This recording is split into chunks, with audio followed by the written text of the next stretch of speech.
King Artan II never shouted. That was exactly what made him dangerous. When he was displeased, he smiled a little wider than usual and spoke softly. And you understood. Now everything depended only on your words. The courtiers called it a quiet storm. In 20 years of rule, he had not executed many people. He simply knew how to create situations from which no one came out the way they wanted. Kenneth Ward understood this too late. He was 29 years old, held the position of third advisor for the Internal Treasury, and had a habit of saying aloud what others kept silent about. Not out of courage, out of irritation. That was exactly what ruined him. At the Great Council, he proposed rebuilding the southern drainage system of the capital, reworking the tax routes of 3 provinces, expanding the stables of the royal post, and at the same time remarked that Seneschal Roll was taking bribes from the grain merchants. It was true, everyone knew it, and that was exactly why no one said it. Kenneth said it. The king smiled. So, Advisor Ward has many ideas about how things should be arranged? Yes, Your Majesty, and he believes he knows how to govern? Kenneth thought for a second. I think I can. Excellent, said the king. Then we have just the matter for your abilities. The village was called Dead Ford. Not a metaphor. Once a trade route had passed through it, and people crossed the river at a convenient place. Then the riverbed shifted, the road moved farther east, and Dead Ford remained where it had been, in the middle of hilly nothingness, 8 hours' ride from the nearest market town. The king's rescript was short. According to the treasury records, the village of Dead Ford has not paid taxes for 3 years in a row, has no fortifications, no market status, no recorded crafts, and no registered elder. Advisor Ward Kenneth is entrusted with taking control of the aforementioned village for a term of 5 years. At the end of 5 years, the village must demonstrate a suitable condition for treasury interest. In case of refusal or failure, sentence. Then came the seal. Kenneth read it 3 times. Then he said to his old housekeeper, Dorda, "Pack the tools." Dorda looked at him. "Am I going with you?" "Yes, into a hole at the edge of the map? If you call it a hole, then I want to see what grows out of it." Dead Ford turned out to be worse than he had expected. And he had expected bad. 78 people, 11 houses in good condition, 16 in poor condition, 4 ruins. 1 watermill stopped 6 years ago because of a broken shaft. 230 arpents of field, of which about 80 were cultivated, the rest overgrown. The river was narrow, fast, cold. The forest was dense beyond the hill, rich, but no one harvested it systematically. There was a forge. The blacksmith had died 3 years ago. There was no elder. There was Bra. Bra was a broad-shouldered man of about 50 with hands that seemed capable of breaking a club, and the gaze of a person who had long ago stopped waiting for anything good. "Are you from the king?" he asked. "I am the local authority now," Kenneth answered. Bras looked at him for a long time. "You are the first in 12 years to come here, I know. The previous one looked around and left after 3 hours. I will not leave. We'll see." It was not a threat. It was simply the honesty of a man who had been disappointed too often. Kenneth did not try to be liked right away. He watched. For 3 days, he walked around the village with a notebook and wrote things down. One well, the water clean, but the drilling depth uneven, it becomes shallow in summer. The road from the forest edge to the village is a muddy track, impassable after rain. The roofs are straw, most of them already rotten. The mill has an undershot water wheel. The shaft has split along the grain. The gear is wooden, long dried out. On the 4th day, he gathered all the residents at the old forge. Not everyone came. About 40 people stood and looked at him with that mixture of curiosity and weariness that people have when they are used to an unchanging horizon. "I will not tell you that I will make life good," Kenneth said. "Those are foolish words. I will say something else. I was given 5 years. In that time, I need to bring something out of here that can be sold. That means I need you, and you need me.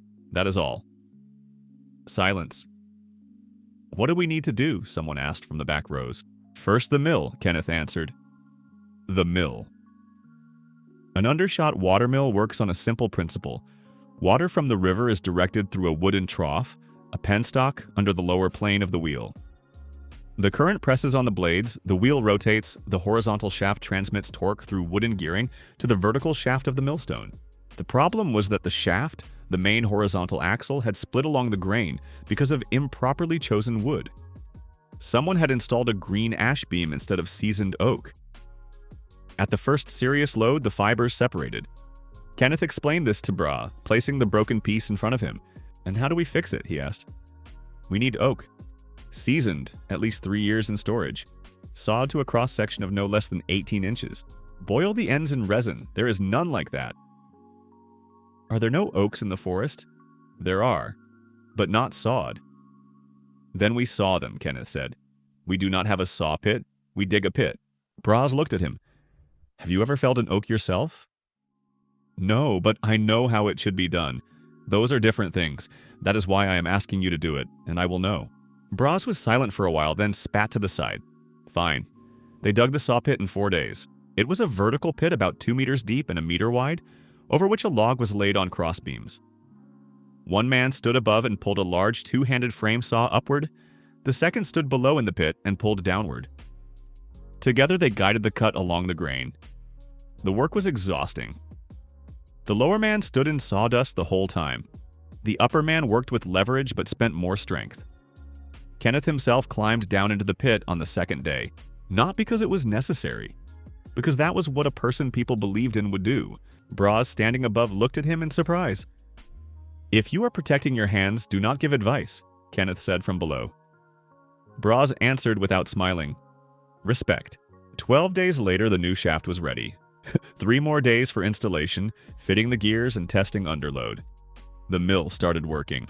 The sound of the water wheel, which returned to the village after 6 years of silence, had a strange effect on the residents. An old woman named Gita came out of her house, listened and cried. Then she went back inside without saying a word. Kenneth wrote in the journal, Day 16. The mill has been restored. Productivity approximately 4 sacks of grain per hour at the current flow. It is necessary to widen the intake trough and raise the dam to increase the head. Estimated increase to 7 sacks. Then he added below, the locals have begun to look differently, not yet as at one of their own, but no longer as at a stranger. The second problem was the road. After the first rain at the beginning of autumn, the village was cut off from the trade route for several days. The muddy track swelled and became impassable for carts. That meant it was impossible to sell, buy, or receive mail. Kenneth studied the terrain. The road ran through the lowland along the stream. Historically, they had done that so they would not have to cut trees on the slope. But this created a problem. Water flowed down from the hills directly onto the road surface. The solution was road profiling. Not laying the whole road with stone at once, there would not be enough stone. Instead, raise the center line of the road about 2 palms higher than the edges, creating a transverse slope. Dig drainage ditches along the edges, 1 spade bayonet deep. The water would run off the surface by itself. On sections with soft soil fastens, bundles of brushwood laid across the road in 2 layers and covered with a layer of crushed stone from the stream. Kenneth explained it to Braz for almost an hour. 2 men with shovels can do this, Braz said at the end. 3 would do it faster. We do not have spare hands. Then I will be the 4th. They worked on the road for 17 days.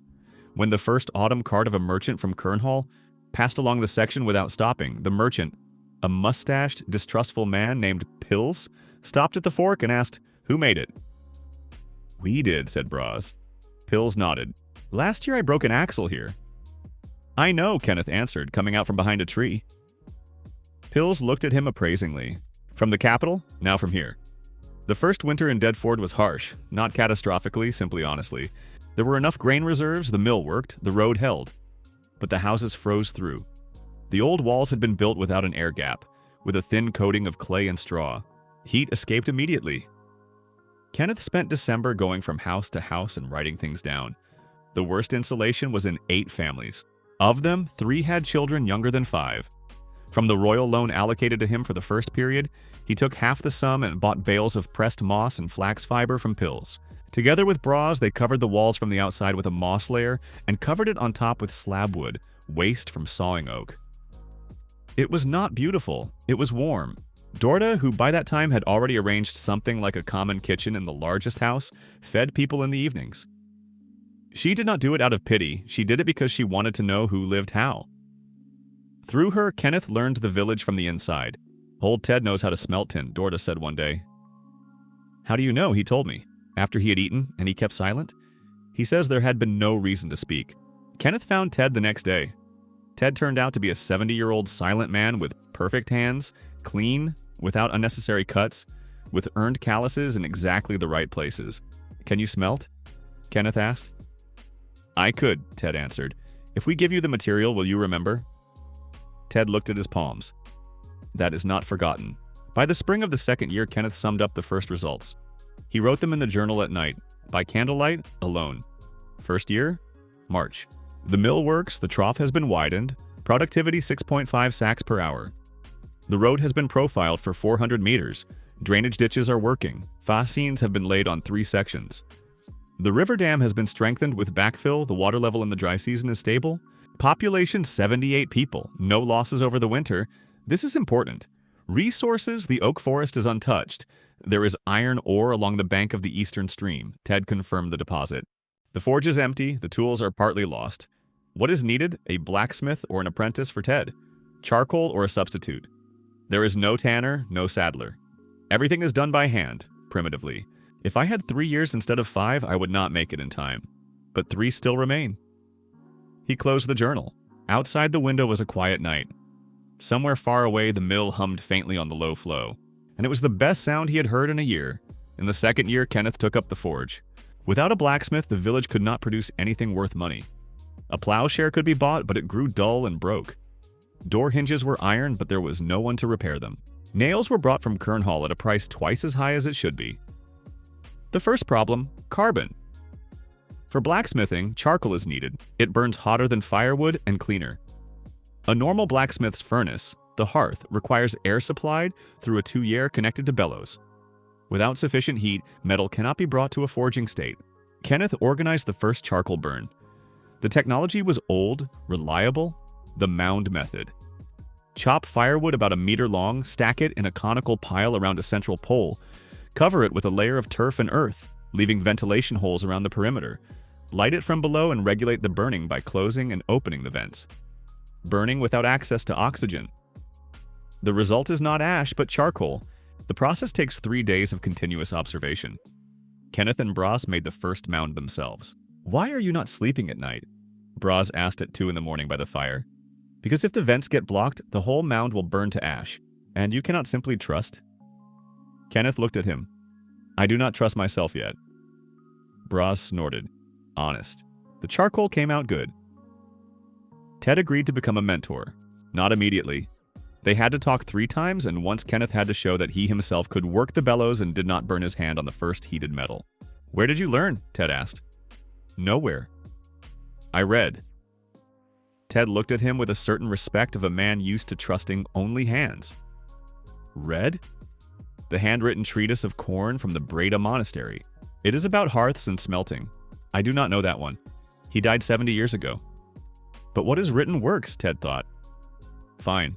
They took El as an apprentice, a 14-year-old boy with skinny arms, big ears, and an amazing ability not to drop anything. At first, Ted spoke to him as if he were a thing. Then, after a month, he noticed that El remembered things the first time, and began to speak to him as to a person. The forge began working. The first things to come out from under the hammer were hinges for 3 doors, 2 plowshares, and a set of nails. Kenneth took 1 nail and placed it on the table in front of himself. "The price of a nail in Kern Hall is 3 coppers, he said aloud. Dorda raised her eyebrows. "And here now?" "Here now the cost is charcoal and labor," she calculated. "So it can be sold?" "So it can be sold." The eastern stream really did provide iron, not a rich deposit, Bogor. In the bed of the stream, a brown iron hydroxide sedimentary substance, limonite, was deposited. Poor ore with an iron content of about 20 to 25%, but accessible. Kenneth explained this to Bras by the water. "Look, this brown stuff that sticks to the stones, is it? Collect it after drought, when the stream grows shallow. Iron will come from this? First cast iron, then it can be reforged into iron. Difficult?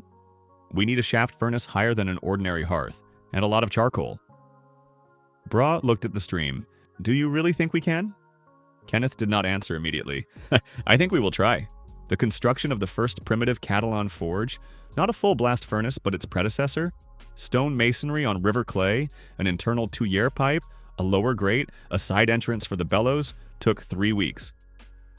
The first smelt failed. Too little charcoal, too low a temperature, the metal did not separate from the slag. The second was better. The third produced a bloom for the first time.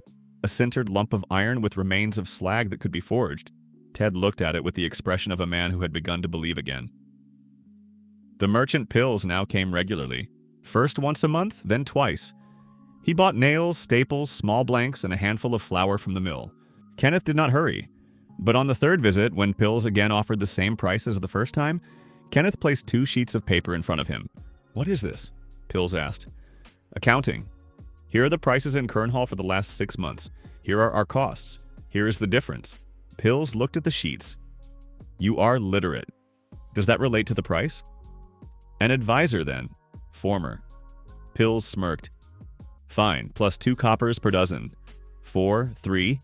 3 with transportation of our materials from Kernhall without markup?" Pills looked at him. "Smart. I read treatises." The deal was made. By the middle of the second year, the village had begun to change visibly. Not immediately and not everywhere. But if one looked from the hill, as Kenneth sometimes did at sunset, it was visible. The roofs had become different. Several houses received slab wood siding. After rain, the road shone not with mud, but with wet, crushed stone. The mill worked rhythmically. Smoke came from the forge. One evening, Bra sat down beside him by the fire. "When I first saw you," he said, "I thought, another one. He will come, say something, leave." "I know," Kenneth answered. "You did not leave." "No, why?" Kenneth looked into the fire for a long time. "Because a village is a task, and I do not know how to abandon tasks." Bras nodded. "Honest." "Besides," Kenneth added, "I will be executed if nothing works out." Bras laughed for the first time, truly, since the day Kenneth arrived. In the third year, new people arrived.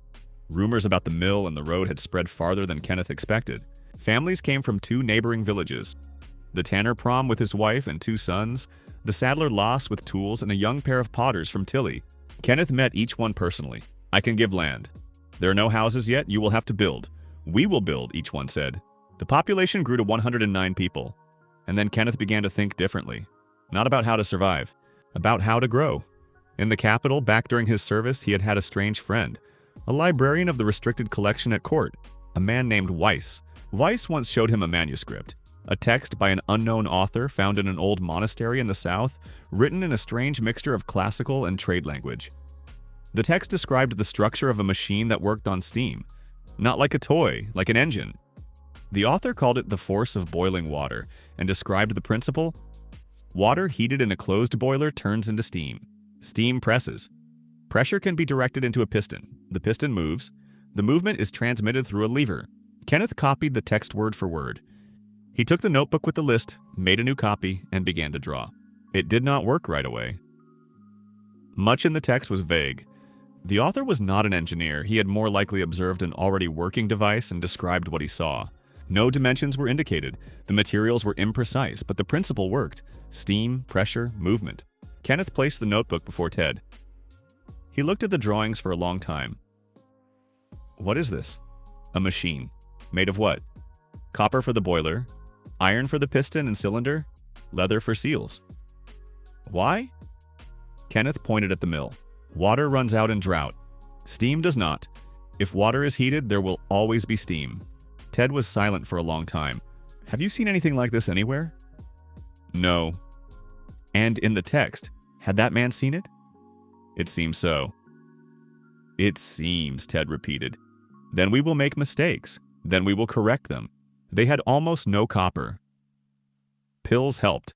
With a 3-month credit against a supply of nails, Kenneth received enough copper sheet, rod, and several already finished pipes.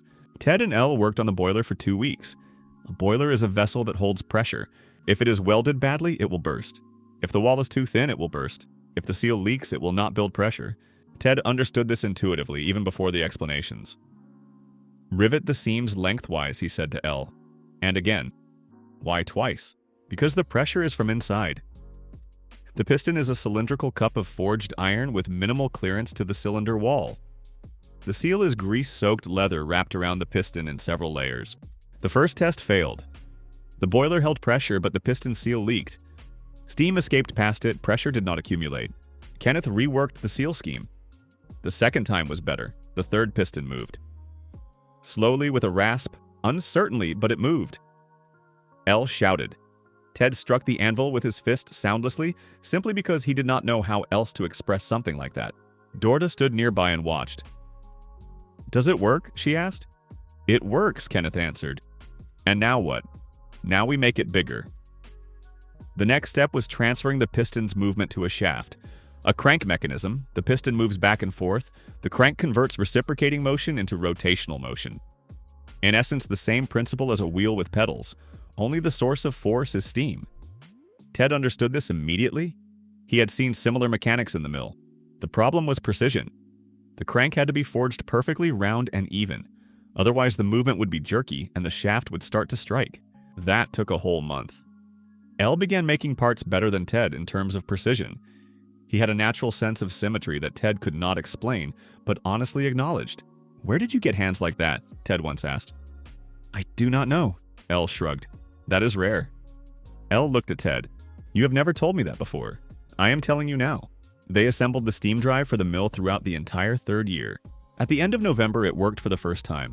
Not instead of the water wheel, but in parallel with it. If the river grew shallow, the steam was turned on. The mill now worked all year round, regardless of the water level. It was a real change. By the end of the third year, Deadford was unrecognizable. The population was 142 people. The mill worked all year round. The forge produced iron from local bog ore.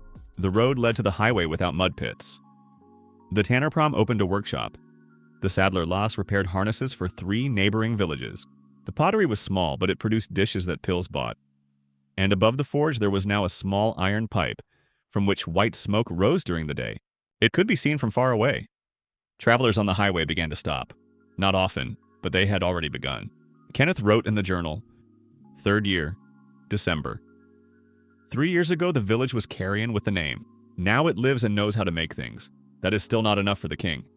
But it is already more than I was given 5 years to accomplish. 2 years remain. I already know what comes next." He closed the journal. Snow was falling outside the window, and through the blizzard, the fire in the forge flickered. In the spring of the 4th year, the population passed 180 people. And with the people came the problems Kenneth had foreseen. Sanitary ones. 180 people means filth. It means contamination of the well if cesspits are placed incorrectly. It means disease. Kenneth drew up a plan. Not a full city water supply system, it was too early and there was no material. But a basic scheme. A single water intake from the river upstream from the village, wooden composite pipes, board trunks, laid at a slope to public water drawing points. Cesspits exclusively lower along the terrain, below the intake level. Wooden pipes were a simple technology. Oak or pine, a trunk about 5 inches in diameter, drilled lengthwise with a long auger. Sections are connected through a metal sleeve with a tapered fit. This allows a pipeline to be run for a distance of several hundred meters without a pump, if there is an elevation difference. There was an elevation difference between the river and the village. Kenneth measured it by leveling with the old method. A long straight board, the water level in a transparent vessel, and stakes. The difference turned out to be sufficient. They built for 2 months. When clean water flowed from the first public trough, Dorda stood beside it and was silent for a long time. "This is not just convenience," Kenneth said. "I know," she answered quietly. "This is health." I said, "I know." She left. He later learned that in her youth, 2 people in her family had died because of water. The water supply was not enough for the next step. Kenneth was thinking about weaving. Flax grew in the fields. Wool was provided by sheep, a small flock started by one of the new residents. Cloth could be made. But cloth is not only a spinning wheel and a hand loom.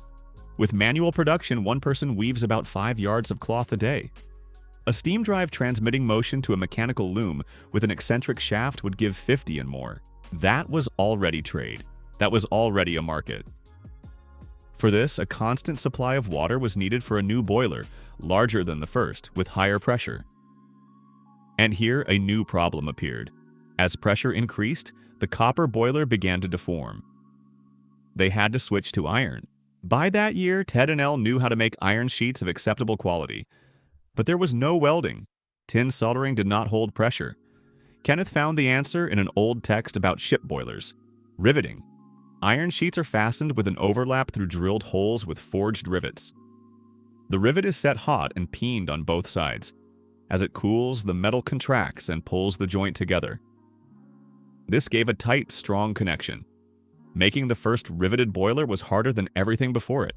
The holes had to be drilled exactly in a row, rivets of one size. Riveting had to be done quickly while the metal was hot.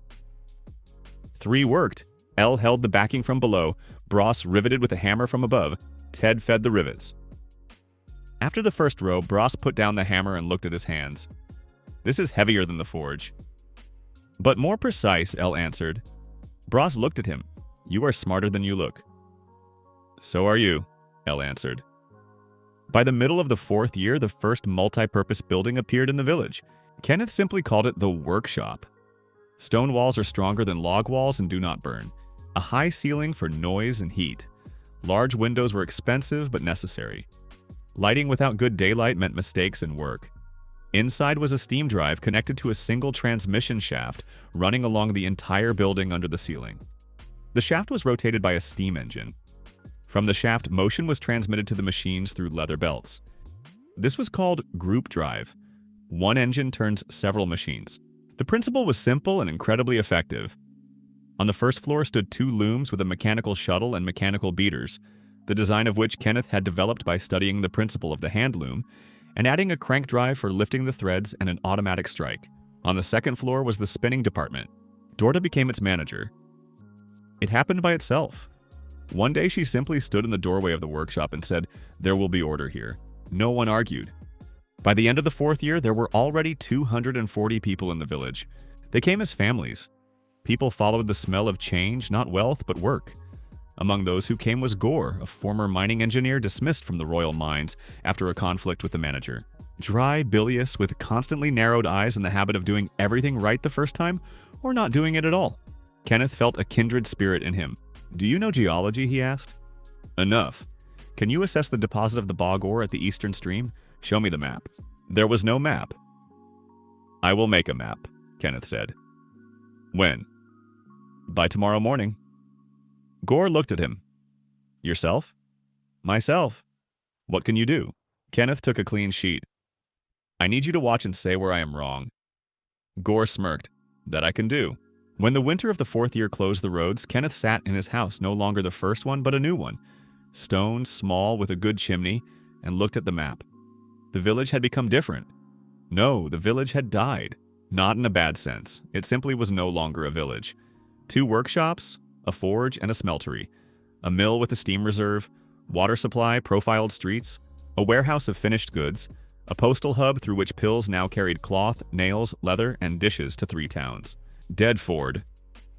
No one called it that now. Without official permission, simply out of habit, people began saying Ford, just Ford, alive. Gore once said, "You know the king will come in a year? I know. What will he say?" Kenneth looked out the window, where the light from the workshop window could be guessed through the blizzard. "I do not know.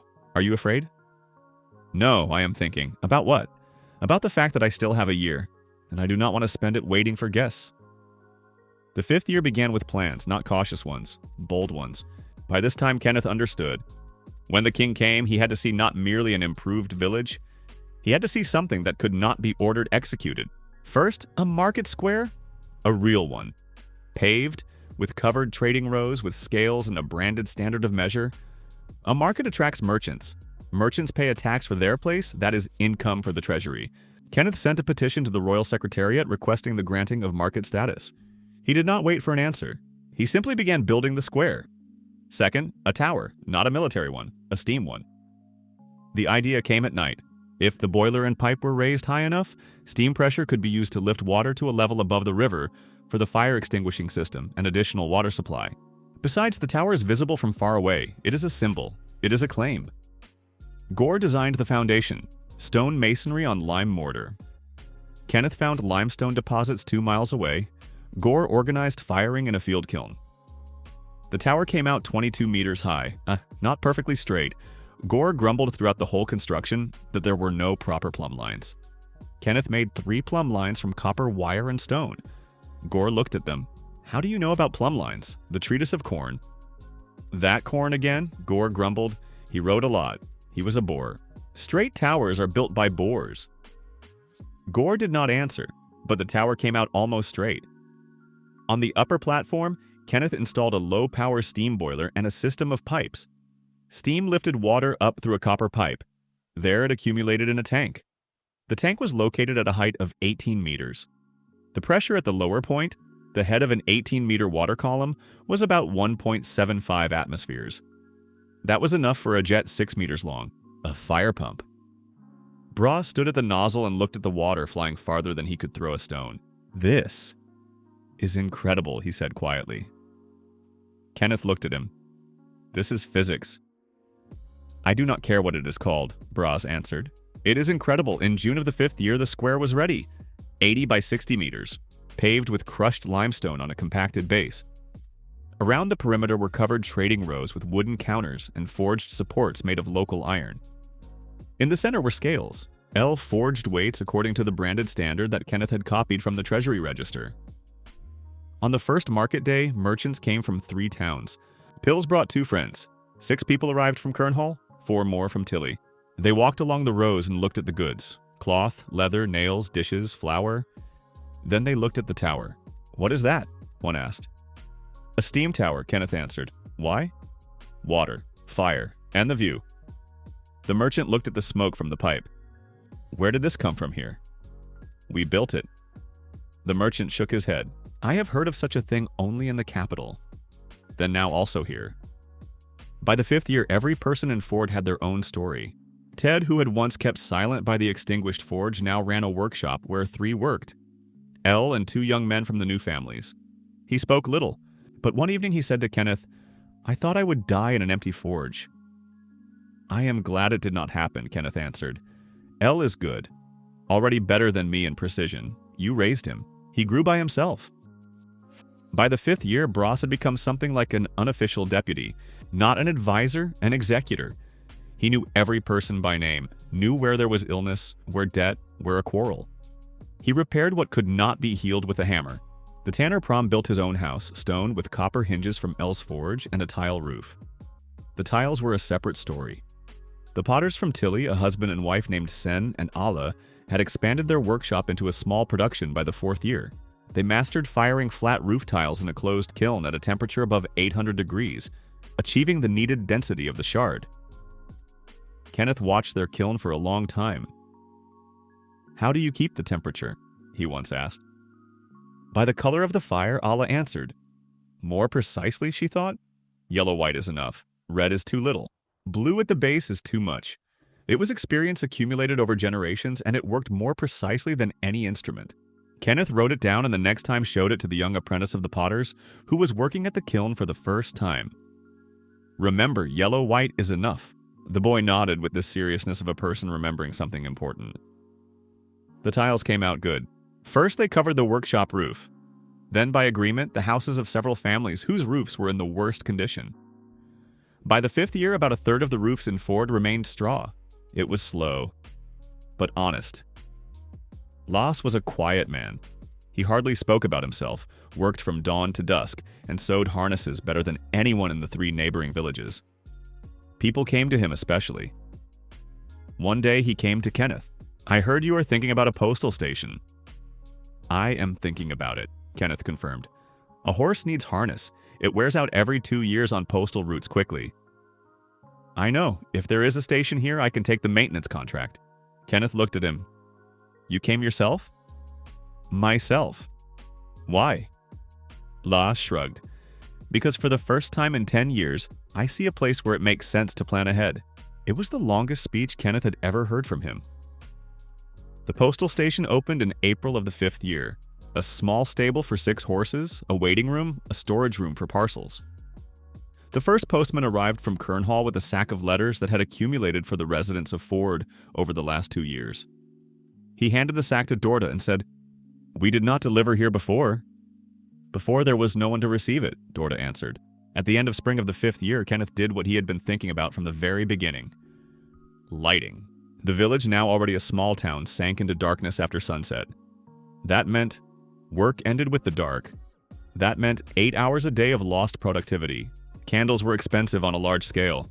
Oil lamps were smoky and uneven. But there was another way. Kenneth knew from the trade archive that in large cities, people had been talking about gaslighting for several decades already. Not widely. It was an expensive experiment at the courts of wealthy lords.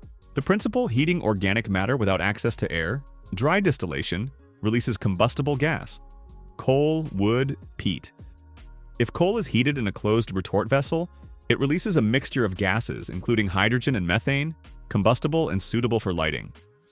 This was called coal gas. Kenneth laid the drawing before Ted and Gore. Gore looked for a long time. You want to make city lighting? For a start, one street, the main one. From coal? From coal. Ted studied the scheme of the retort furnace. This is dangerous, he said. If done badly, yes. Gas explodes.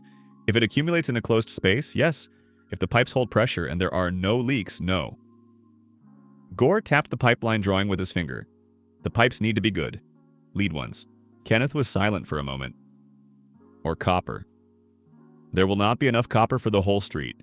Then lead for the main line, copper for the branches. Gore and Ted exchanged glances. You have already decided everything, Gore said. I asked for advice, Kenneth answered. But you have already decided everything. Yes. The work took 3 months. The retort furnace, a closed iron vessel about 2 cubic meters in volume, built into brick masonry with a firebox below. Coal was loaded from above through a hatch. When heated, gas was released, which was led through a pipe into a hydraulic seal, a container with water where the gas was cleaned of tar and dust, and then through lead pipes under the pavement of the main street to the lampposts. L forged the lampposts. He made them with character, not simply pipes on posts, but shaped brackets with curls and reinforced copper tips for the burner. Kenneth looked at the first finished lamp for a long time and was silent. Why the curls? He finally asked. L looked at him. Because it is beautiful. Kenneth wanted to say that it was unnecessary work, but he did not say it, because he thought, L is right. Beauty is also an argument. The first lighting test was held late in the evening at the beginning of August. The whole street came out onto the street, almost 240 people standing along the pavement. Kenneth opened the gas supply, brought a torch to the first lamp. The fire flared up evenly, quietly, and steadily. Not like a candle that the wind blows out, but like something that had decided to burn and burned. Then the second lamp.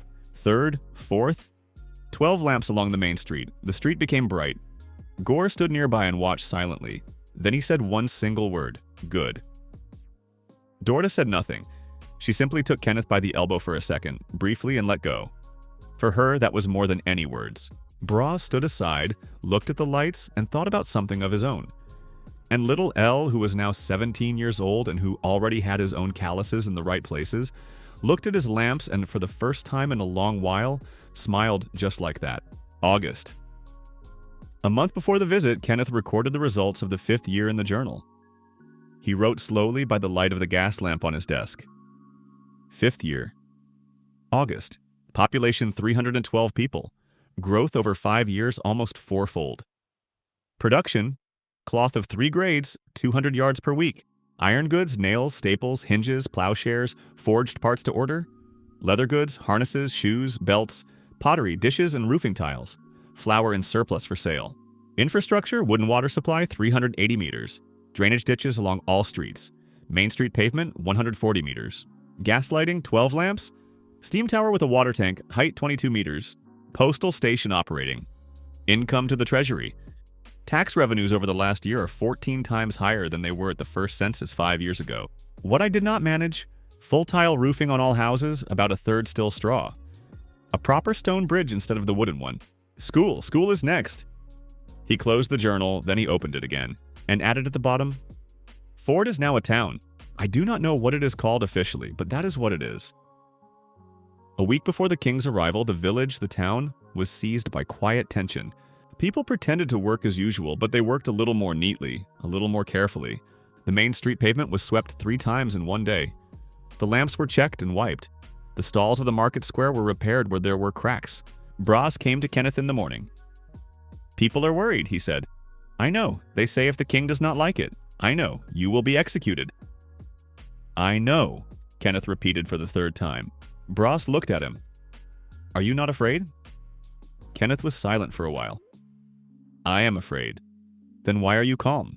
Because fear is about the future, and before my eyes I have what already exists. 12 lamps. The mill. The tower. Cloth that goes to 3 towns. 312 people who will get up today and go to work.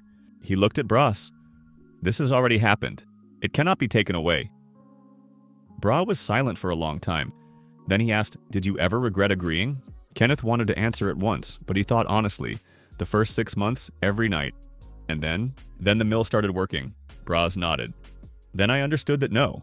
King Artan II arrived at noon, not alone with a small escort of 8 mounted guards, 2 advisors, and a secretary with a large leather bag for documents. They rode in along the road that 5 years ago had not existed in its current form. Kenneth stood at the entrance. Beside him were Braz, Dorta, Gore. A little behind were Ted and Elle.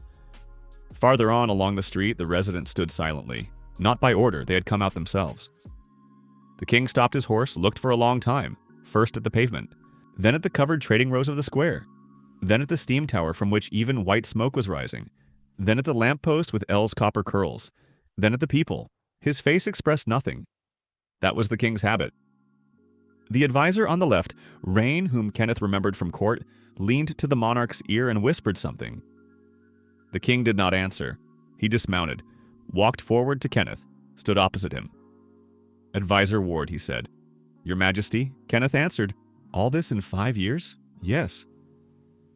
The king looked at him the same way as 5 years ago, a little wider than usual, with that very smile that made one's back go cold. "I came to look at a godforsaken village," he said. "I understand. It is not here." Kenneth did not answer, because there was nothing to add. The king walked around Ford for 2 hours, without hurry, without ceremonial words. He entered the workshop and watched how the steam drive worked. His advisor, Rain, wrote constantly. The other advisor, a young one Kenneth did not know, counted aloud the stalls of the market square. The king stopped by the steam engine. "Explain," he said to Kenneth. Kenneth explained. "Boiler, steam, pressure, piston, crank mechanism, transmission shaft, belt drives to the machines." The king listened silently. Rain listened with horror and admiration at the same time. "Is this your invention?" the king asked. "The principle was found in an old text. The construction is ours. Whose?" Kenneth turned around. Ted stood by the wall, Elle beside him. Master Ted built the boilers. Master Elle forged the precision parts. The king looked at both of them. Ted looked at the floor. Elle looked straight at the king, not insolently, simply without fear, because 17-year-old people who make beautiful lamps and precise gears sometimes do not know that they are supposed to be afraid. The king nodded to them. Rain wrote down their names. In the evening, the king asked Kenneth to remain alone. They sat in Kenneth's house, modest, clean, with one gas sconce on the wall that gave an even soft light. The king looked at the sconce for a long time. "Is this from the same system?" "Yes, gas from coal, pipes under the street. There is nothing like this in the capital." "I know." The king raised his eyes. "Why?" "Because in the capital it is not profitable for advisor role." Kenneth spoke evenly. "The candle merchants pay him a share." Silence. The king looked at him the same way as 5 years ago, with the same smile. But now there was something else in it. "You have not changed," he said. "No, still just as inconvenient." "Yes." "Why are you not afraid of me?" Kenneth thought. "Because I am afraid of something worse." "What?" "Doing something halfway and stopping." The king looked at him. "I sent you here so that you would break. I know." "Did you know that then?" "I guessed, and you went." The village was a real task. Kenneth tilted his head slightly. I needed real tasks. Long. The fire in the sconce burned evenly and quietly. "Your execution is cancelled," the king finally said. "Glad to hear it," Kenneth answered without irony. "In return, I want you to do the same thing in 3 more places." Kenneth raised his eyes. 3?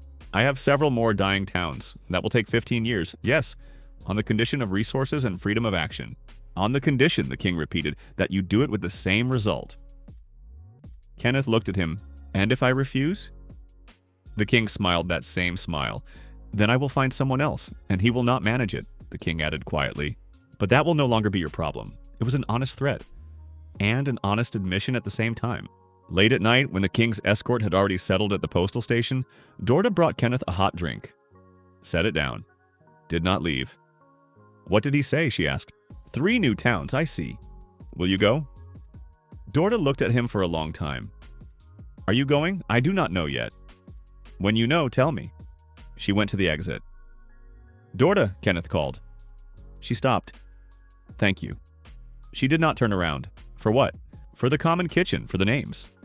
For the fact that you always knew more than I did about what was happening here. "You took me with you into a hole at the edge of the map," she said. "I should be thanking you," and she left. In the morning before the king's departure, Bros found Kenneth by the tower. They stood side by side and looked at the town. Early dawn, mist by the river. The first morning smoke rose from the tower pipe. The boiler was being heated. In the distance, the sound of the forge could be heard. "Will you be transferred?" Bros asked. "I have not decided yet." "Will Ford exist without you?" "Ford will already exist without me," Kenneth answered.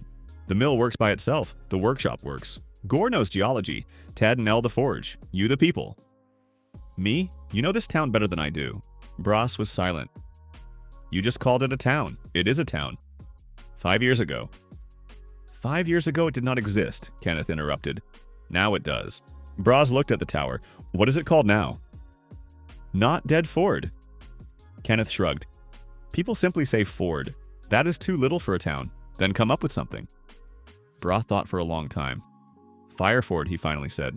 "Because of the smoke and fire." Kenneth looked at him. "Good." "Seriously?" "Seriously." Bros nodded, then quietly added, "You did something important." "So did you." "No, I helped. Helping is also doing." Bros fell silent again, and then he said what he had perhaps wanted to say for a long time. "When you arrived, I thought, another official, he will come, make noise, leave. I know, I was wrong." "It happens," Kenneth answered. Bros smirked broadly without bitterness. "Rarely." The king left at noon. Before leaving, he performed one official act. His secretary read out a decree granting Fireford the status of a market town and appointing a tax manager. Kenneth Ward was appointed manager, temporarily until a new appointment. Rain handed Kenneth a leather case with documents and said quietly, "I envy you." "Why?" "Because you do, and I write about what others do." Kenneth looked at him. "Then write well. Someone has to record it." Rain nodded with such an expression as if it were permission for something important. The escort moved off. The king did not turn around. But already at the bend in the road, he held his horse for a second, looked at the tower, at the smoke, at the 12 lamps which no longer burned in daylight but still stood, forged with Elle's copper curls, and rode on. That same night, Kenneth sat at the table and looked at a blank sheet of paper. Nearby stood a new empty journal. He took the pen, wrote the date. First year, new count. Fireford, 312 people. Market town status, gas lighting, steam power, water supply, pavement, post, forge, workshop. Task, school. Stone bridge. Expansion of the pipeline. Second steam engine for the second workshop. In parallel, 3 new towns. The king will wait. Let him wait. First school. He put down the pen. Outside the window, 12 lamps burned quietly. Smoke from the tower rose into the night sky in an even column. Somewhere in the forge, Elle was still working. He always stayed late when he was inventing something new. Ford lived, and Kenneth still had many blank pages ahead. Kenneth left at the end of September, not because he was in a hurry, because if one stays longer, it becomes harder to leave. He knew that from himself. On the morning before departure, he walked around Fireford alone, without Bros, without Dorda, without escort. He simply walked along the main street from the tower to the market square, stood by the mill, listened to its rhythm. The wheel turned. The water flowed. Smoke came from the tower pipe. It worked without him. That was exactly what mattered more than everything else. At the forge, he stopped for the last time. Elle was already standing at the entrance with a travel bag.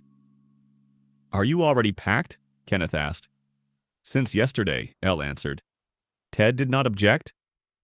Elle was silent for a while. He said, "Go." Then he said, "No, do not go." Then he said, "Go. Only do not forget to come back. Will you come back?" "I do not know," Elle answered honestly. "And you?"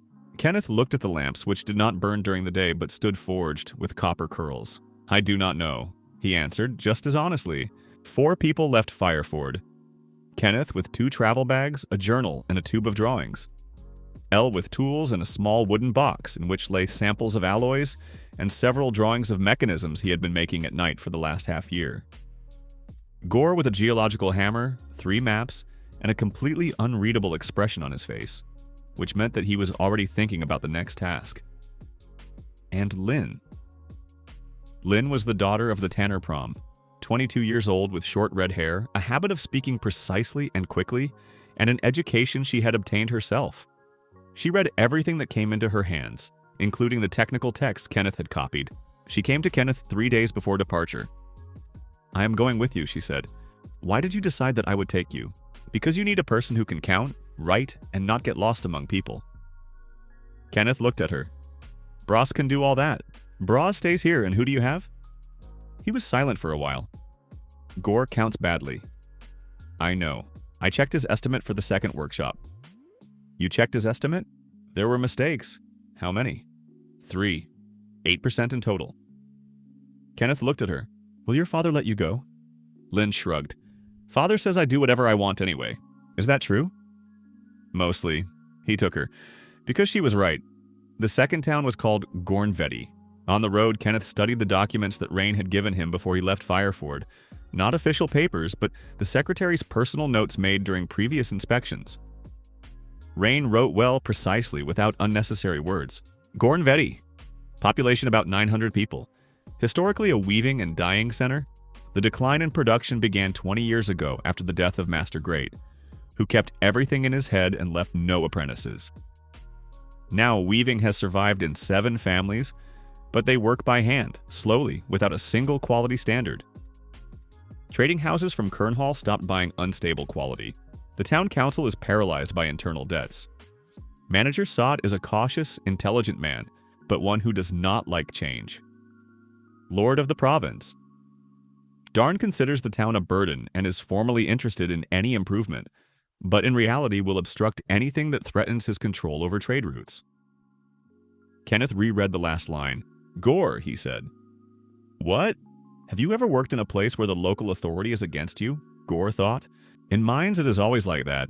And you either do things quietly or you do them in such a way that interfering becomes unprofitable for them. Kenneth nodded. Good principle. I did not invent it, Gore said. That is simply how the earth works. Go around an obstacle and you will get to the same place.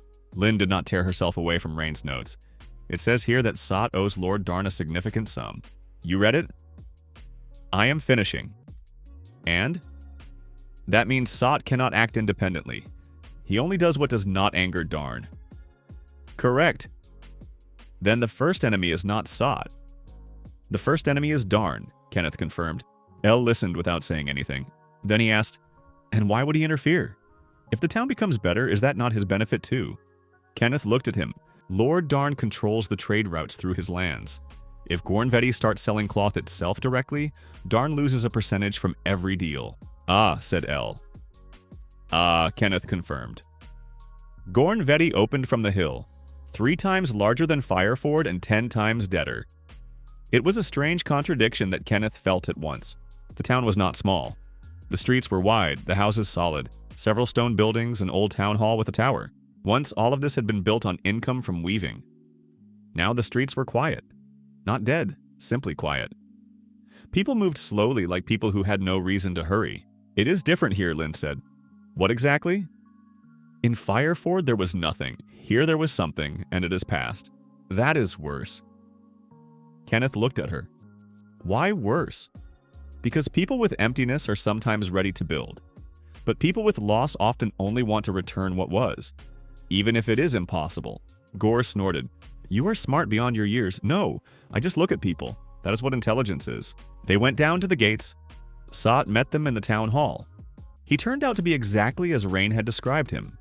Neat, no longer young, with carefully combed hair, and the gaze of a man used to weighing every word before saying it. Advisor Ward, he said. Welcome to Gornvetti. Thank you. What is the situation? Stable. Stably bad? Kenneth clarified. Sot looked at him with the expression of a man who had just been struck politely. The town is going through a difficult period. 20 years is not a period, it is a direction. Silence. Sot moved some paper on the table. What are you planning to do? First look, then think, then do. And Lord Darn. I will speak with Lord Darn separately, Kenneth interrupted. When I am ready. Sot was silent again for a while. He does not like being put in a queue. I also dislike many things, Kenneth answered. But we are adults after all. Sot looked at him for a long time, then suddenly said quietly, You know this is difficult. I know. You will still do it? Yes. Sot lowered his gaze to the table. Then I will not interfere. It sounded not like a promise. like the tired admission of a man who had survived for too long and forgotten what it felt like to move forward. For 3 days, Kenneth walked around the town, Lynn with him, Gore separately to the riverbank and the quarries, Elle to the blacksmiths, of whom there were 2 in the town, and both worked at the level of Fireford before the mill. The picture became clear. Weaving, 7 families. Manual horizontal looms of the weighted loom type with a lower shuttle drive.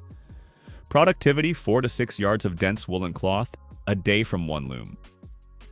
Quality uneven because thread tension depends on the effort of the weaver, and each works in his own way.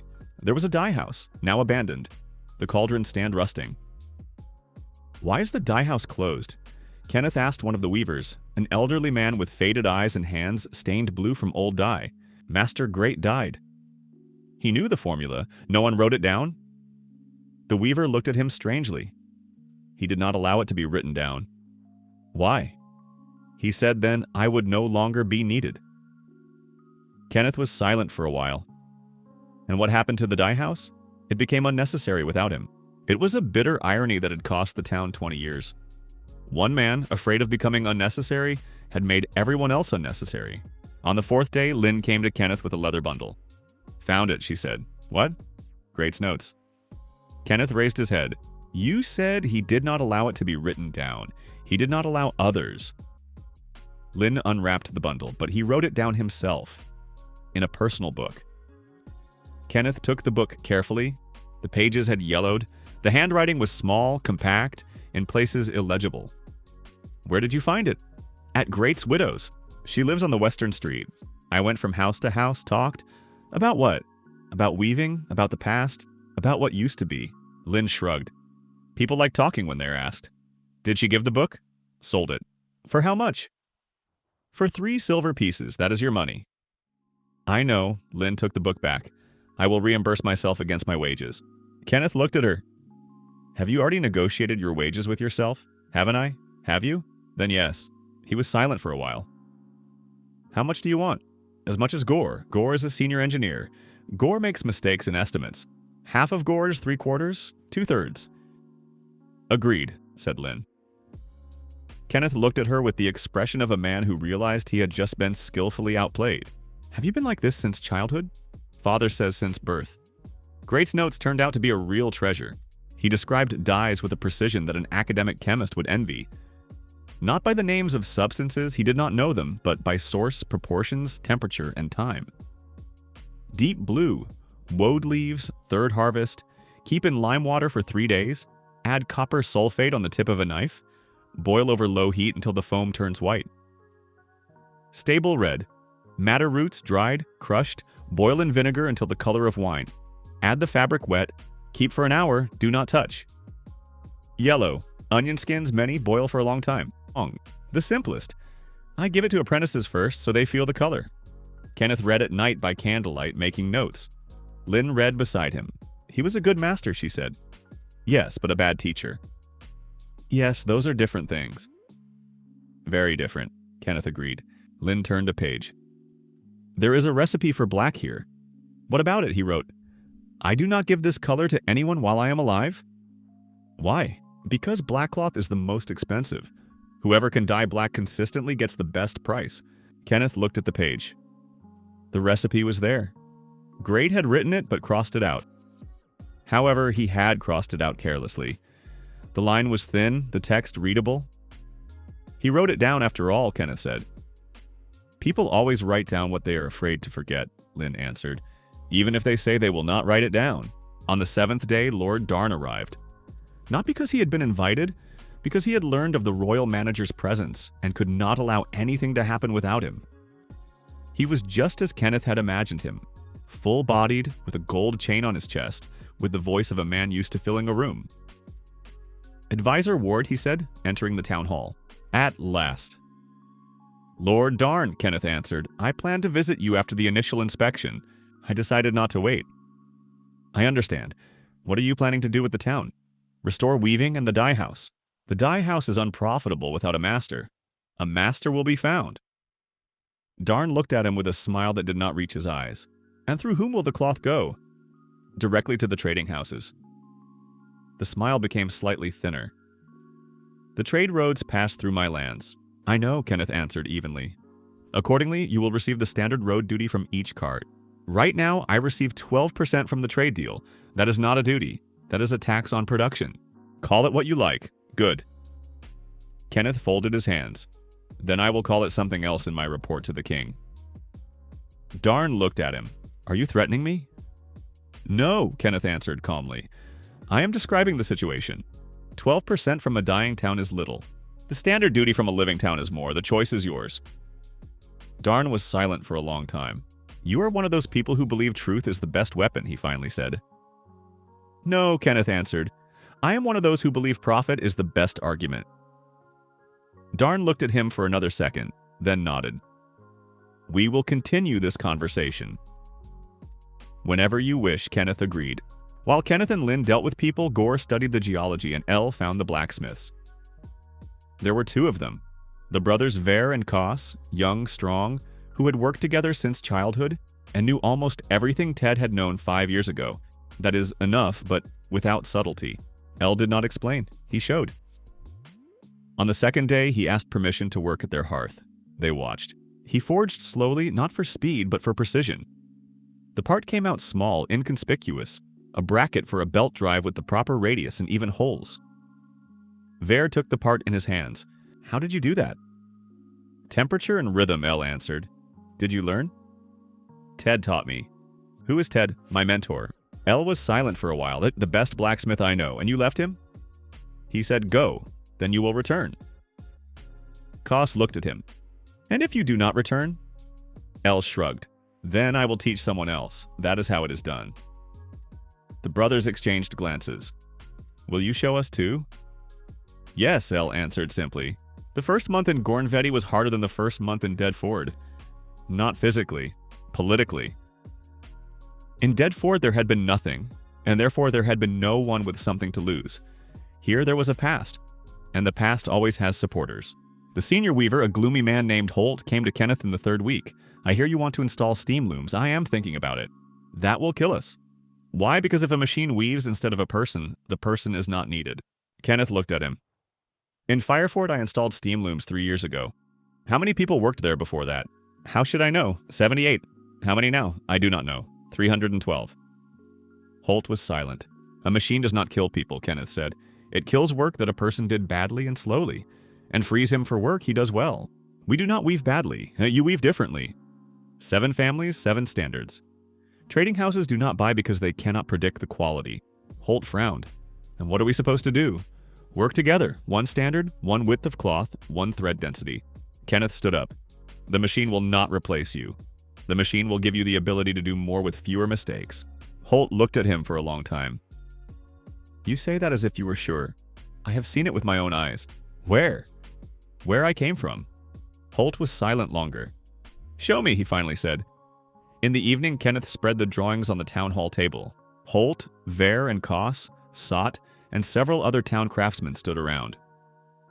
This is a mechanical beater with a crank drive, Kenneth explained. Here's the lower frame, stationary. Here's the shedding mechanism. It raises the odd and even threads through the heddles in turn, creating a shed for the shuttle to pass through. Here's the crank. It receives rotation from the transmission shaft and converts it into the reciprocating movement of the beater sword, which drives the shuttle through the shed. Dead silence. What are heddles? Holt asked. Frames with thread eyes. You use them on hand looms. And the crank? A bent shaft, like a knee. Holt looked at the drawing. This is complicated. Complicated to assemble the first time, Kenneth agreed. Then simple. Who will assemble it? Kenneth nodded toward Elle. Elle stood by the wall and studied the drawing with the look of a man who already saw the finished thing. He will, Kenneth said. And the brothers Ver and Koss. Holt looked at Elle. Can you do it? We will make it, Elle answered. Are you sure? No, Elle answered honestly. But we will make it. Gore returned from exploration on the 10th day. He entered, sat down, placed rock samples on the table, and unfolded the map. Well? Kenneth asked. Good and bad. Start with the bad. The river is inconvenient. For a water wheel, a dam has to be built, and the place is uneven. Expensive. The good? Coal? Gore poked the map with his finger. Here. Shallow, the seam is powerful enough. Kenneth looked at the point on the map. This is Darn's land. Yes. Silence. Of course it is his land, Gore said. Of course. What will we do? Negotiate, Kenneth answered. He will demand a share. He will receive it. Enough for him, Gore clarified. Enough to make it unprofitable for him to interfere. Gore snorted. You know how to work with such people. I worked in the Royal Council for 7 years, Kenneth answered. They are there at every step. Kenneth came to Darn himself. The estate was large and well kept, unlike the town that was on the same land. Kenneth noticed this immediately. They spoke in the library, a good one, with real books, which meant Darn was not a stupid man. He was simply a man of other people's interests. Coal, Kenneth said at once. Darn raised an eyebrow. Briefly, under your land there is a coal seam. I need it. All the land is mine. Then the coal is mine. Agreed. Therefore, I propose a concession. What kind? I organize the mining. Your people work in the mine. You receive 20% from the sale of coal and 3% from the revenues of the town productions that use this coal? Darn was silent. 25 and 5, 22 and 4, 24 and 5, 23 and 4.5. Darn looked at him. You bargained quickly. I bargained with tanners on market day. It is the same work. Good, Darn said after a pause. 23 and 4.5. One more condition, Kenneth added. What? Trade routes, standard duty, no additional fees. Darn looked at him for a long time. You came with a ready-made contract in your head. I came with mathematics. What is the difference? A contract can be rejected. Mathematics cannot. Darn laughed unexpectedly sincerely. You are an unpleasant man, Advisor Ward. I have been told, Kenneth answered. That is not an insult. I know. They shook hands. The first mine began to be dug in November. Not deep. The seam lay shallow. Gore had been right. The adit method. A horizontal working into the slope of the hill, where the seam came closer to the surface. This is simpler and safer than a vertical shaft. Gore supervised personally.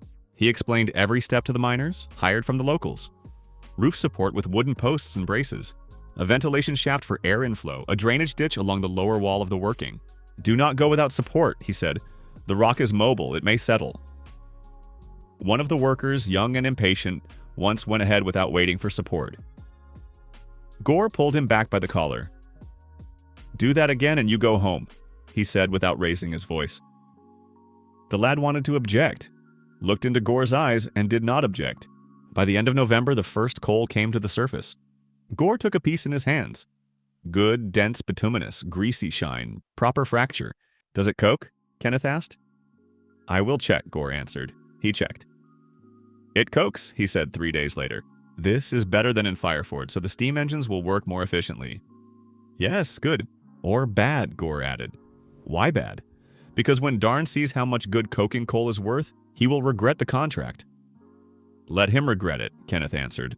The contract is signed. Gore nodded. That is why I am telling you now, not later. Lynn took up the dye house. She took Great's book, found 3 women who had once worked for him as apprentices, and began restoring the formula. Not blindly, checking every step. He writes boil over low heat, Lynn said, standing by the cauldron.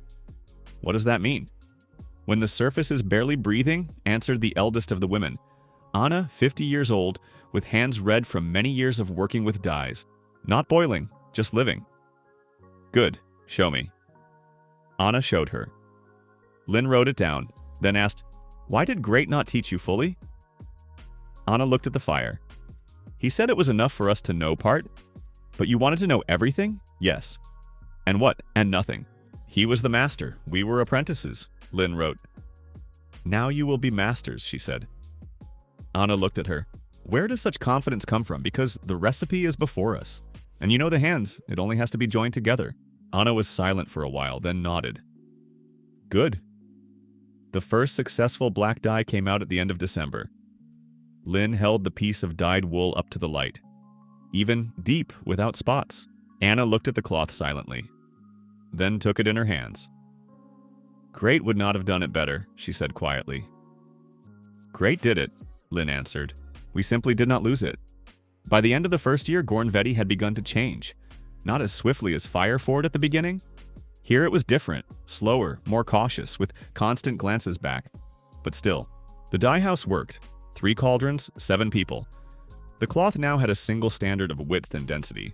The first batch went to Kernhall through Pills, who by that time traded both with Fireford and now with Gornvetti. The first steam loom was launched in February of the second year. Holt stood nearby and watched as the machine did what he had done with his hands. Faster, more evenly. He was silent for a long time, then said to Kenneth, "I was wrong." "You were protecting what you knew," Kenneth answered. "That is the same thing." "No, those are different things." Holt looked at him. "Do you always talk like that?" "When it is true." Holt nodded. "Fine," then added, "My sons will work here." "Good. I want them to understand how it works. Not just watch the machine. Understand? Then let them learn from L." Holt looked toward the forge, from where the sound of a hammer could be heard. "He is young. He is smart." "The same thing?" "No, but in his case, both at once." At the end of the second year, Gore came to Kenneth in the evening, sat down.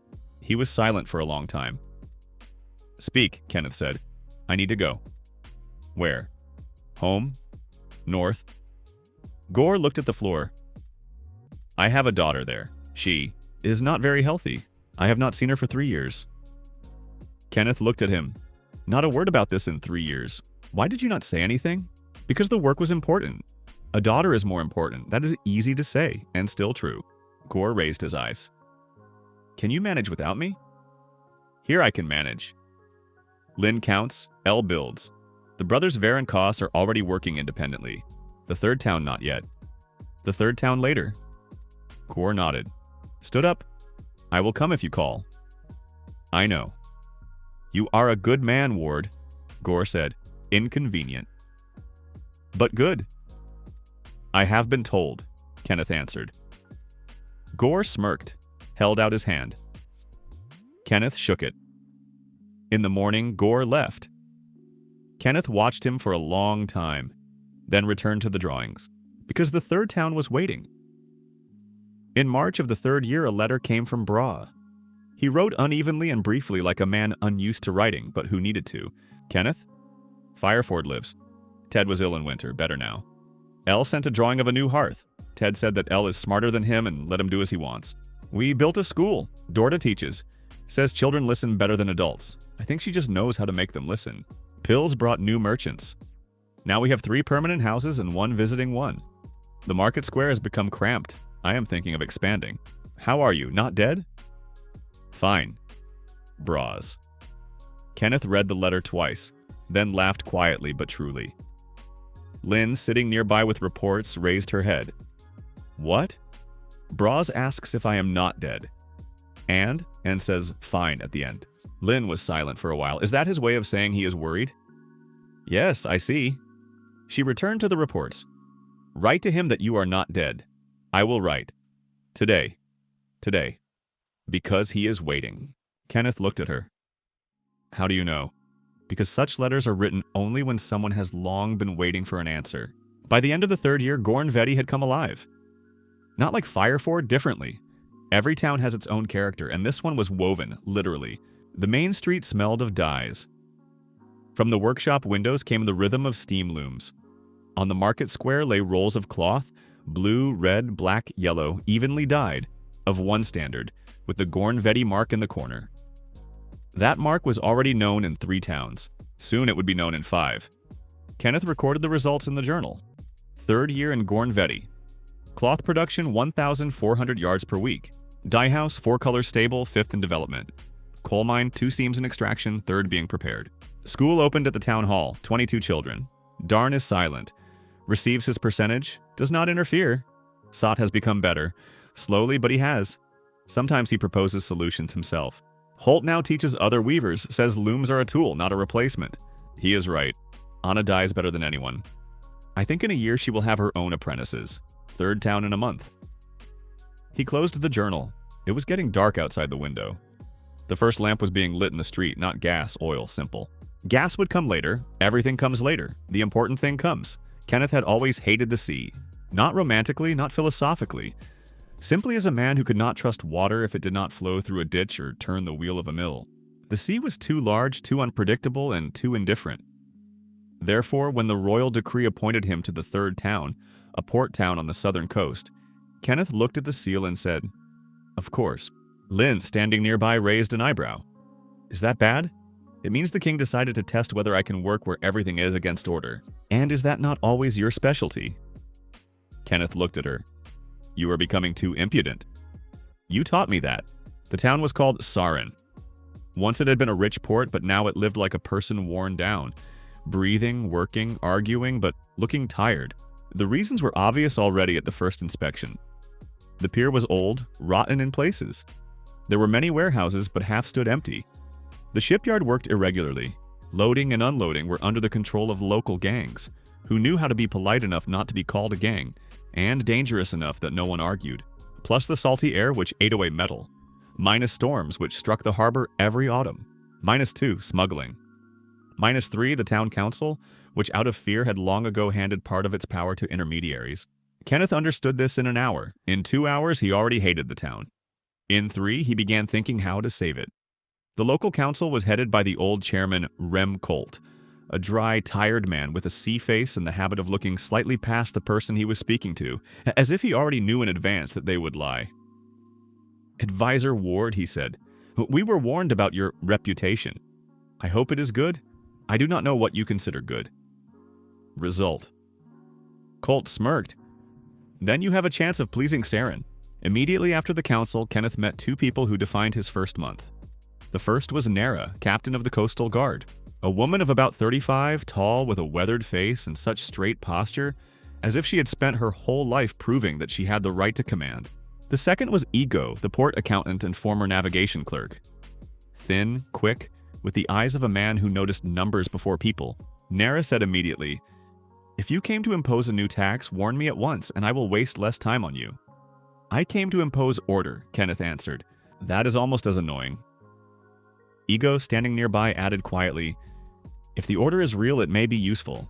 Nara looked at him. "Do you always believe strangers' words so easily?" "No," Ego answered. "Only numbers." Kenneth looked at him attentively. "Good. Then we will become friends." Saren was dying not from hunger, from leakage. Money did not stay in the town. Port duties were collected irregularly. Part of the cargo passed without accounting. Smugglers used old tunnels under the warehouse rows. Merchants paid bribes to local intermediaries to avoid delays. The town lost income but did not understand exactly where. Kenneth spent the first 2 weeks on inventory, reconciliation of warehouse books, checking unloading volumes, comparing the weight of arriving cargo with the declared waybills.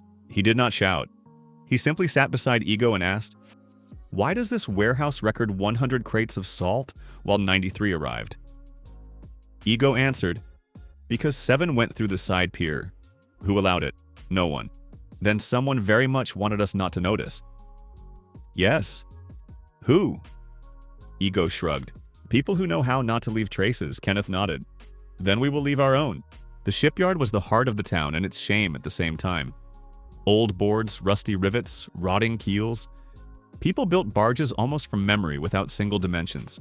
Each master did it his own way, and the vessels came out different. Some good, some dangerous. Kenneth demanded an inspection of the dry dock. In truth, it almost did not exist. "Why is everything so bad?" he asked the master shipwright named Ven. He looked at him from under his brows. "Because the wood comes green. Because resin is expensive. Because the customer wants faster and cheaper. And then the vessel leaks. And then the vessel leaks. And you consider this normal?"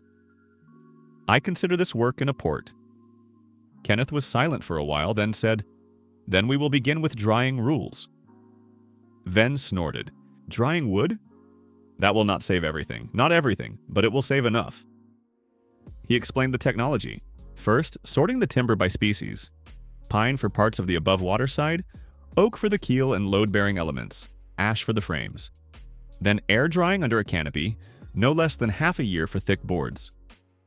The ends are sealed with a mixture of resin and wax so the wood dries evenly and does not crack. A ventilated warehouse with gaps between stacks. Half a year? Ven almost laughed. "You want the sea to wait?" "The sea does not wait. But a merchant will pay more for a vessel that does not sink in the first storm." Ven fell silent. Then, to Kenneth's surprise, nodded. "That already sounds like truth." The storm came at the end of the first month. Not the biggest of those that struck Sarn, but enough to test everything the town had. Waves beat against the mole of the old pier. Salt and wind came as a solid wall. Several boats were torn loose. Kenneth stood on the embankment together with Nera and Ego. "If the pier collapses," Nera said, "we will lose half the fishing quarter." "It will not collapse," Kenneth answered. "Why are you so sure?" "Because I have already seen where it is broken." And indeed, the pier had sagged in one place not because of the storm, but because its foundation had been undermined. The wooden piles had long begun to rot. Water and time had done their work. Kenneth gave the order. First, temporary unloading, then installation of stone riprap at the base. Large boulders laid into the water to disperse the energy of the waves and protect the piles. Next, a new reinforcement scheme. Replace the rotten piles with tar-soaked oak ones. Sheath the lower part of the dock with stone. Move part of the unloading to a higher new mole. The work went on all night. Nera led the people with such an expression on her face as if she herself were the storm. Ego counted the saved cargoes and losses. Kenneth, soaked to the skin, stood by a pile and shouted, "Another wedge! Here! No, not there, at an angle." The wind roared, and still they held the mole. In the morning, Nera looked at him. "I thought you were an official." "I am an official." "Officials do not stand waist-deep in water at night." "Not true. I like your untruth less than your actions, advisor." "I will take that into account." After the storm, Kenneth took up what irritated the town most of all: secret flows. He did not start looking for smugglers through the guard. He went to the loaders, then to the customs clerks, then to the owners of small warehouses, and finally understood the scheme. Smuggling went through 3 points: the old drainage canal under the eastern warehouse, the empty fish boathouse at the northern edge of the harbor, the unregistered lighter crossing at dawn when the watchmen changed shifts. The scheme was not brilliant. It was cheap. And that was exactly why it had worked for so long. Kenneth called Nera and Ego. "We need traps," he said. Nera snorted. "Finally something good. Not physical ones, accounting ones." He explained the plan. From that day, every cargo received not only a paper seal, but also a double weight mark, one at the port, the second at the warehouse. If cargo was lost, the discrepancy was visible immediately. In addition, some small cargoes, flour, salt, resin, began passing through a separate closed route with controlled guard. Smugglers could no longer hide disappearances in the general noise. Igo came up with something even better. "And if we introduce a 10-minute delay during register changeover?" he asked. "Then a person used to falsifying books on the fly will hurry." Kenneth looked at him. "I like you more and more. Is that bad for me? Possibly. I will begin using you mercilessly." Ego smiled for the first time. Too late. Ego turned out to be not just an accountant. He knew how to design systems. Not mechanisms, flows. He saw where people began to lie, where numbers broke, where a tax collector substituted cargo in a warehouse, where a merchant inflated weight with ballast. Kenneth gave him a small room in the town hall and told him to make a map of the port. Not a simple one. With nodes, routes, warehouses, risks, and travel times, Ego worked for 3 days almost without sleep, then brought the map. Kenneth looked silently. Dots, arrows, warehouse paths, transshipment zones, places where people lose time. "What is this?" he asked. "Bottlenecks," Ego answered. "If they are widened, the port will be able to handle more." "Why did you not become a merchant?" Ego shrugged. "Because merchants love money, and I love when a system does not lie. Dangerous love. You have it too." Kenneth nodded. "Yes?"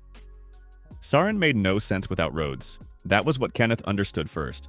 A port without good internal logistics is not a port, but a warehouse by the sea. He ordered the cargo routes rebuilt. The main idea was to separate flows. Goods from ships go to the western warehouse, from there either into the town or to processing, fish separately into cold sheds, resin and wood into dry warehouses, dangerous cargo separately under supervision. He introduced cargo marking by color and stamp. Red, perishable. Blue, raw material for the shipyard. Black, resin, coal, combustible materials. White, other. At first glance, a trifle. In reality, a reduction of losses. Nera resisted at first. "This is extra paper. This is extra order," Kenneth answered. "Order is needed by the army. Order is needed by everyone who does not like losing goods in the mud." She looked at him. "Are you right again?" Unfortunately, often. The port lived on salt, fish, and resin. Salt was a separate problem. It was brought from the south in barrels and sacks. Part spoiled from moisture, part was lost on the way. Part went to the side. Kenneth decided that the town should have its own salt making. Not large, not industrial at once, but its own. On the coast, there were shallow salt lagoons and the possibility of building evaporation ponds. The principle was simple. Seawater enters shallow basins, where the sun and wind evaporate the moisture. Salt settles and is collected. It is not a fast method, but cheap. Nera at first snorted skeptically. We already have the sea right beside us. Why? Because our own salt means autonomy. And money. And money. Ego worked out the water diversion scheme through ditches. Ven suggested building a warehouse nearby so transportation would be shorter. Kenneth agreed. By the end of the first summer, Sarn had its first own salt. A small batch, but its own. The smugglers did not like change. Their leader came himself, without hiding. A man named Mart Kell was polite, well-dressed, and spoke as if he were doing a favor by his very presence. Advisor Ward, he said, I was told you know how to see where profit flows. And I was told you know how to make profit flow in the wrong place, Kenneth answered. Mart smirked. Rumors about you are exaggerated. Yours too. He sat down without invitation. Nera, standing at the door, tensed. Ego lowered his eyes into the papers as if he were not here. You are preventing people from living, Mart said. No, Kenneth answered. I am preventing you from taking their money. That is almost the same thing, only for you. Mart looked at him attentively. You do not understand the local rules. I understand. I simply do not intend to respect them. Then you will break, Mart said quietly. Possibly. That is a threat. No, that is your assumption. Mart rose. You are too confident in paper and accounting? The sea does not respect such things. I am not making the sea respect them, Kenneth answered. I am making people follow order. Mart smiled without warmth. We shall see. A week after Mart's visit, a fire broke out in the eastern warehouse. Not by accident. Kenneth arrived at the place together with Nera. The fire moved quickly along the dry boards and resin. If not for the new storage order, a whole quarter would have caught fire. Nera cursed, people ran, the bucket chain worked.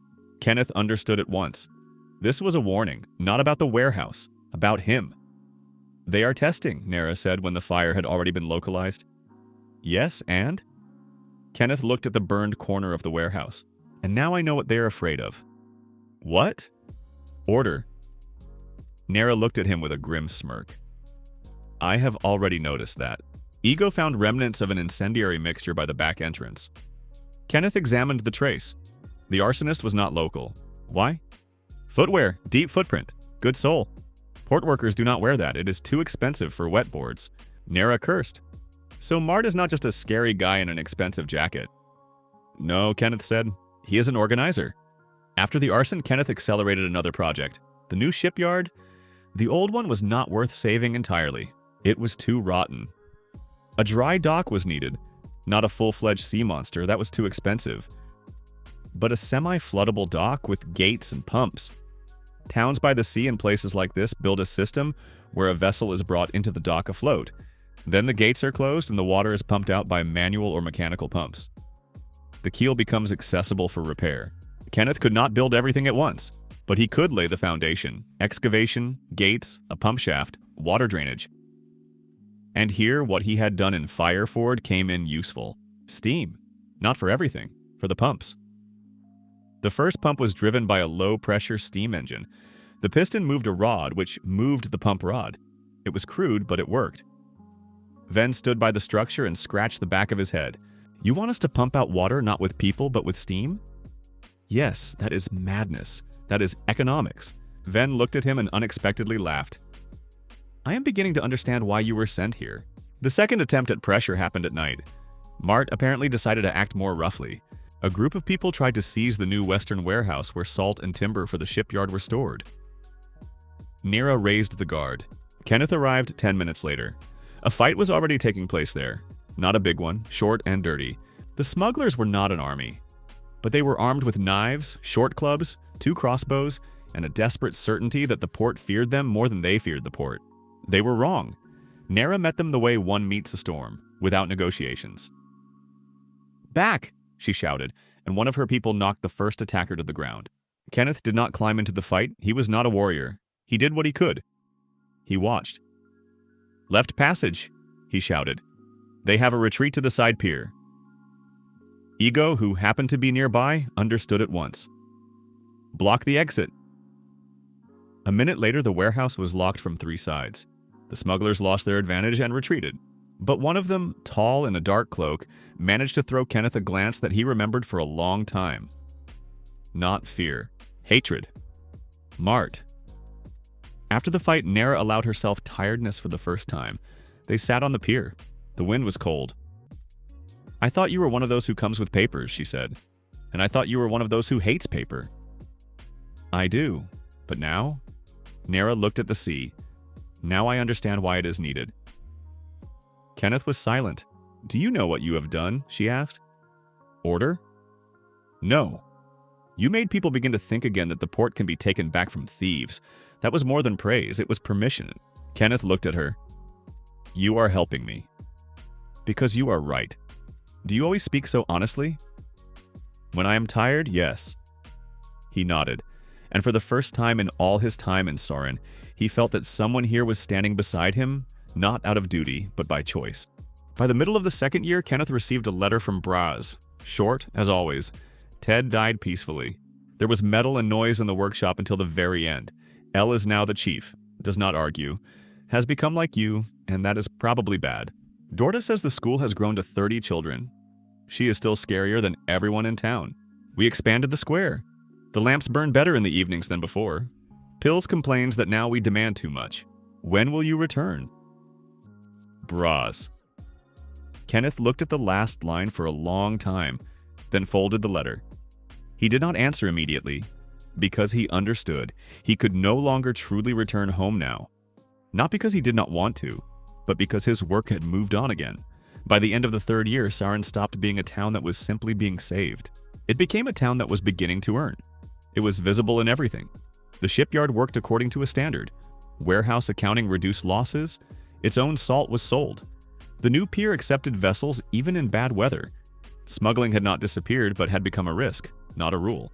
A navigation school for children and young sailors appeared in the port. Ego kept the accounts. Nara commanded the guard no longer as a temporary officer, but as a person whom people listened to. Ven built vessels that did not leak from the first storm. Kenneth did the main thing. He connected everything into a system. He wrote in the journal, "Third year, Saren." The port handles 40% more cargo than at the beginning. Losses have been reduced almost by half. Smuggling has been pushed out of the center to the periphery. Plan for next year, mechanical pump for the dock, expansion of schools, second stone mole. If possible, place a small gas lamp on the embankment. I still hate the sea, but not the town anymore. That same evening, a sign was found on the far mole, a small scrap of cloth tied to an iron nail. On the cloth was Martkel's smuggling sign, and beside it a second sign Kenneth did not know. A black line crossed by white. Nara, seeing it, frowned. "What is this?" "I do not know," Ego answered. Kenneth took the cloth in his hands, looked at it for a long time, then said, "So Mart was not working alone." Nara cursed quietly. Ego turned pale. "Is this worse?" Kenneth looked at the sea. "Yes, much worse."